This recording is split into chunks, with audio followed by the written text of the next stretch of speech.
মিশরে সড়ক দুর্ঘটনায় গুরুতর আহত নাসির উদ্দিনের চিকিৎসার ব্যয়ভার বহন করছে বাংলাদেশ মানব কল্যাণ সমিতি।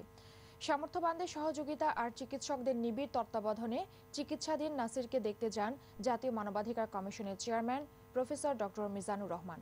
শিবলি চৌধুরী কায়েসের রিপোর্ট। মানুষ মানুষের জন্যে। মিরসরাই উপজেলার দক্ষিণ আম্বিয়া গ্রামের দিনমজুর নাসির উদ্দিন সিএনজি অটোরিকশায় চড়ে বাড়ি ফিরছিলেন। পথে ঢাকা চট্টগ্রাম মহাসড়কে মর্মান্তিক দুর্ঘটনায় পড়েন। এতে ৩ জনের মৃত্যু হলেও প্রাণে বেঁচে যান নাসির, কিন্তু গুরুতর জখম হয় মুখমণ্ডল। ও বন্ধু, মানুষ মানুষের জন্যে, জীবন জীবনের জন্য।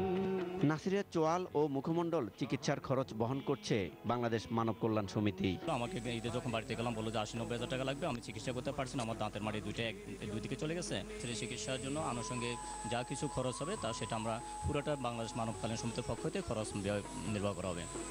আহত নাসিরকে দেখতে হাসপাতালে যান জাতীয় মানবাধিকার কমিশনের চেয়ারম্যান।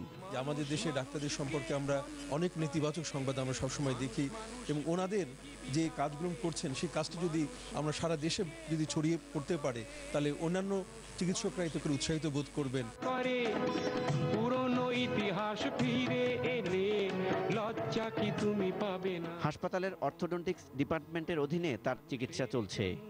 আর্থিক ও সেবা দিয়ে যাচ্ছেন বিভাগের চিকিৎসকরা। পয়সার অভাবে শুধুমাত্র চিকিৎসা দিতে পারছে না, যার জন্য সে এটাকে অনেক কষ্ট করে ফ্রি বেডটাকে যখন ফাঁকা হয়েছে তখন তাকে ভর্তি করে আমরা উপকার করছি, যাতে তার পয়সাটা ইউনিভার্সিটি থেকেও না লাগে এবং সুন্দর একটা চিকিৎসা সে পায়। ফাংশনাল হচ্ছে সে যাতে ঠিকমতো কামড় দিয়ে খেতে পারে, মুখ হা করতে পারে এবং খাওয়া দাওয়া করতে পারে।